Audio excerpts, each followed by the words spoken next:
Hola chicos, hoy es viernes del repaso de la semana del 8 al 12 de marzo. Vamos a iniciar con matemáticas. En matemáticas vimos la lectura y la escritura de cantidades.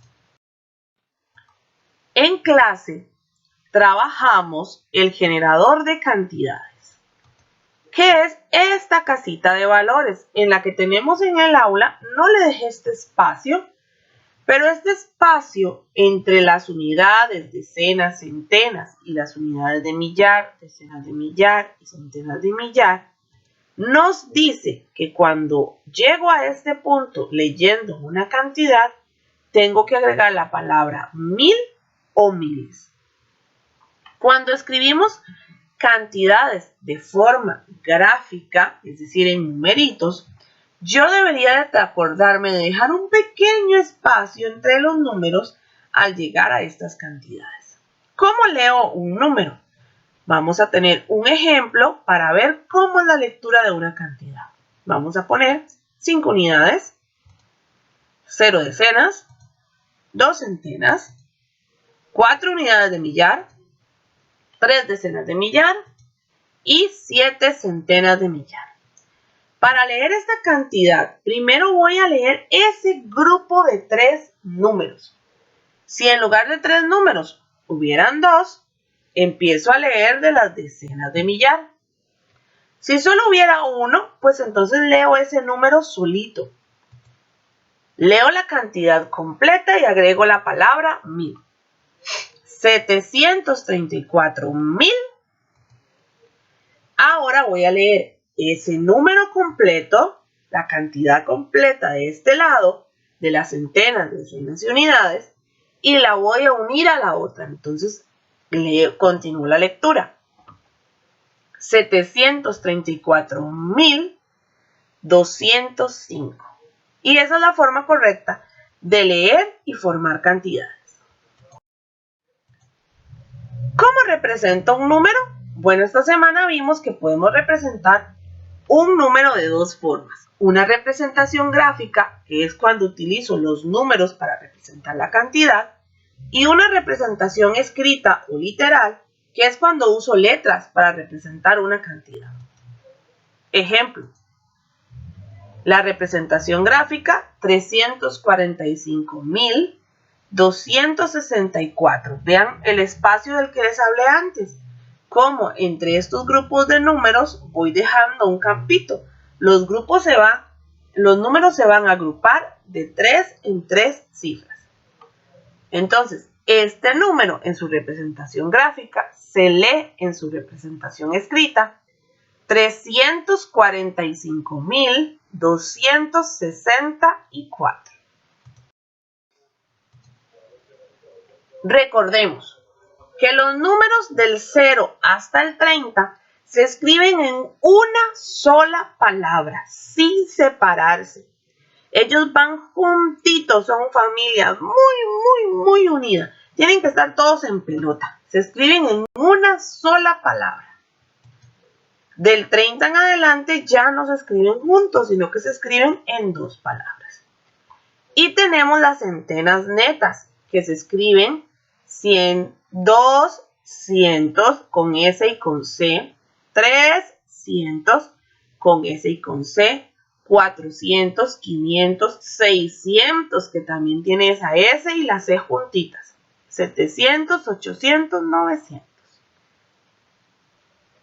Y las unidades de millar, pues ya tenemos 1000, 2000, 3000 y así continuaríamos. Bueno, vamos a hacer el siguiente ejercicio en casa. Vamos a escribir las cantidades de forma escrita, literal. Yo se las voy a presentar de forma gráfica. 34,698, 12,125, 3,567, 2,589 y 132. Vamos a copiar esas cantidades en nuestro cuaderno de matemáticas y espero la foto donde hicimos el ejercicio. Recuerden, voy a escribir las cantidades de forma literal, es decir, de forma escrita.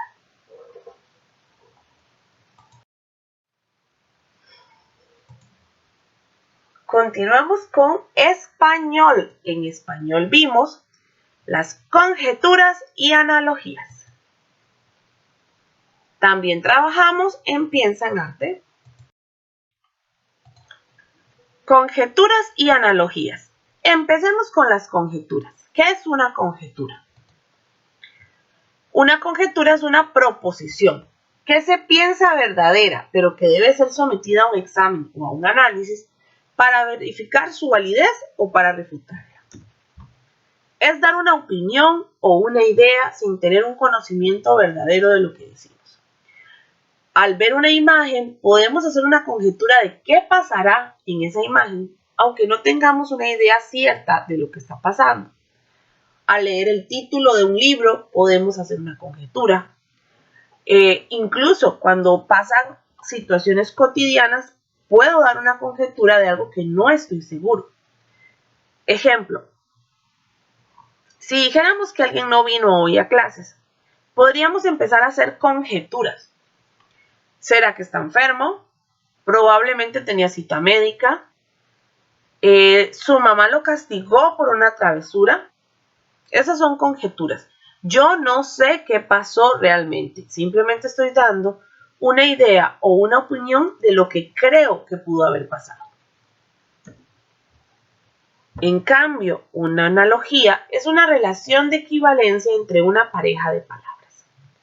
Ejemplo, río, barco. Esa barca, para poder navegar, necesita el río. Las parejas de palabras van a estar relacionadas de alguna forma muy concreta y que van a ser inseparables. Hagamos conjeturas de esta imagen.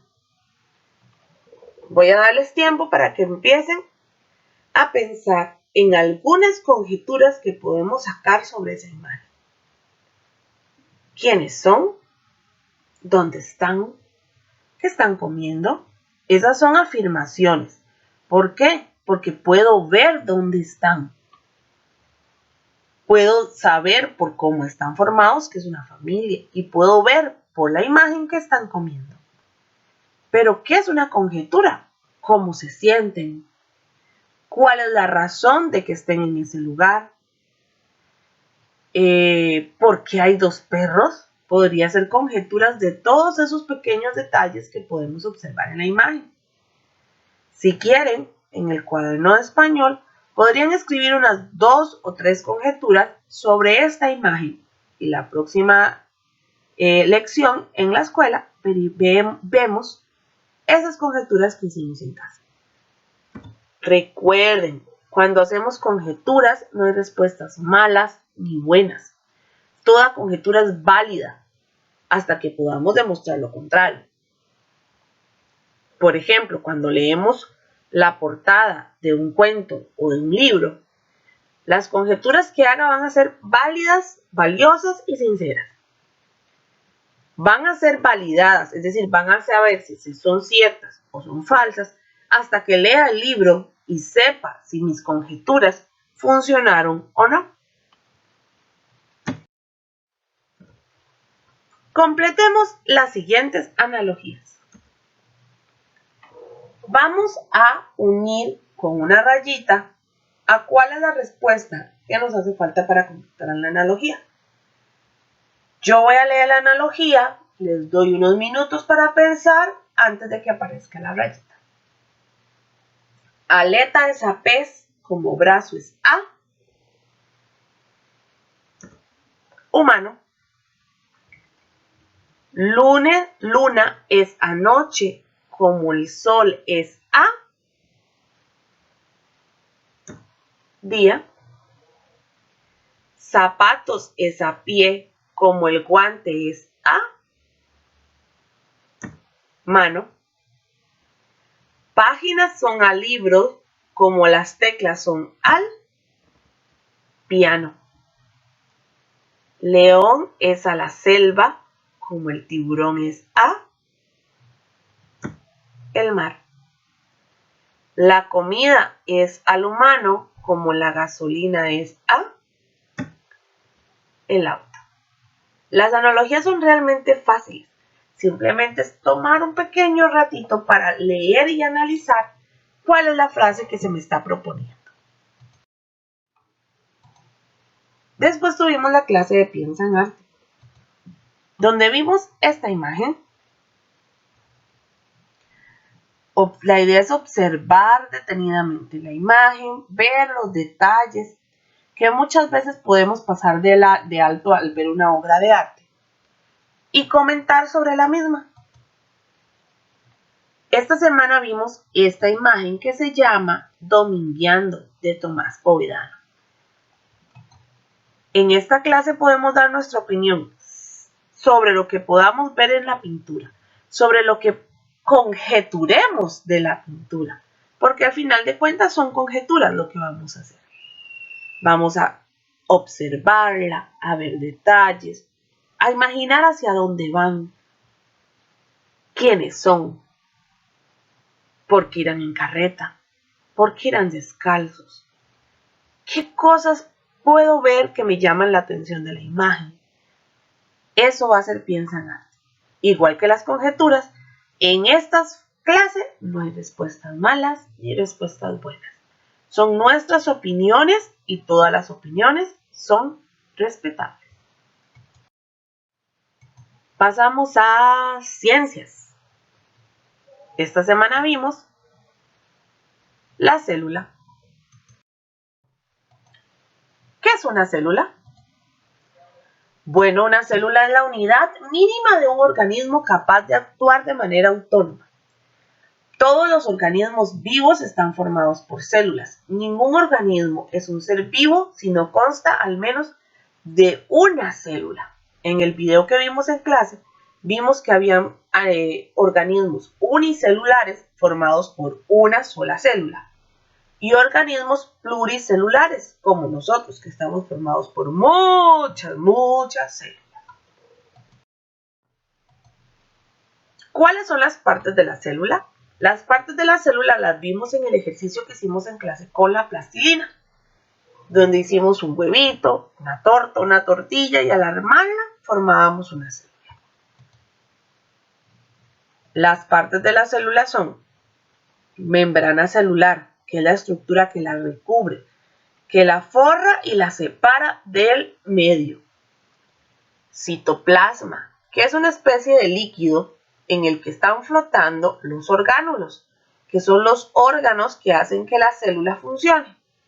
Y en el centro, el núcleo, que es la estructura donde la célula da las órdenes para hacer el trabajo que le corresponde. Vamos a escribir las partes de la célula. Vea la imagen. Pensemos un momento, ¿dónde va cada una de las partes de la célula? ¿Ok?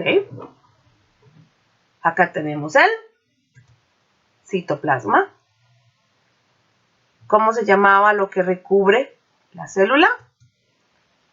Membrana celular. Después tenemos el núcleo, que es la parte de la célula donde se dan todas las órdenes de lo que debe de hacer. Y por último, estas estructuras que están flotando en el citoplasma se llaman orgánulos. Vamos a escribir las partes de la célula al lado de la función que realizan cada una de ellas. Esto lo vimos en la GTA número 1. Cubierta que rodea la célula y la separa del exterior es la membrana celular. Está formado por agua con numerosas sustancias disueltas.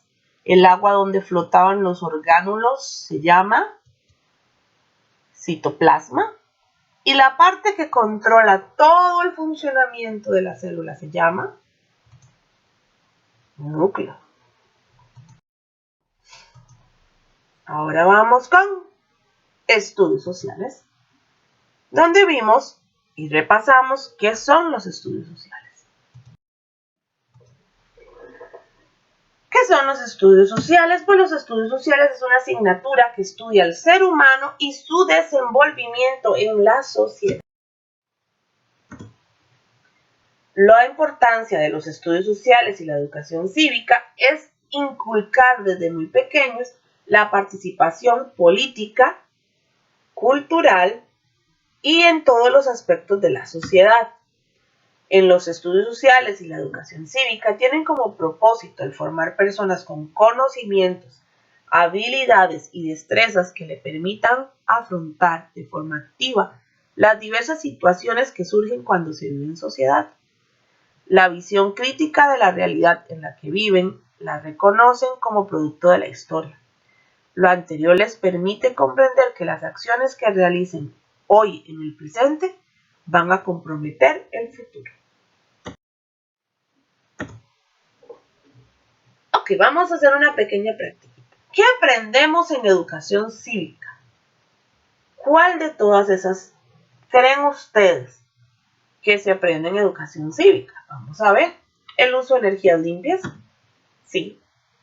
¿El cálculo del perímetro de un cuadrado? ¿Qué creen?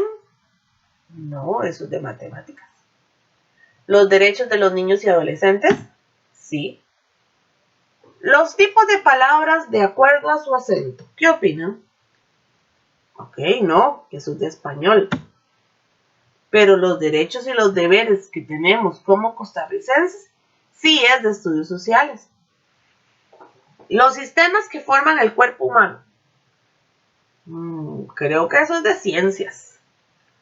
Pero las formas de resolución alternativa de conflictos y la importancia para la convivencia, sí es de sociales.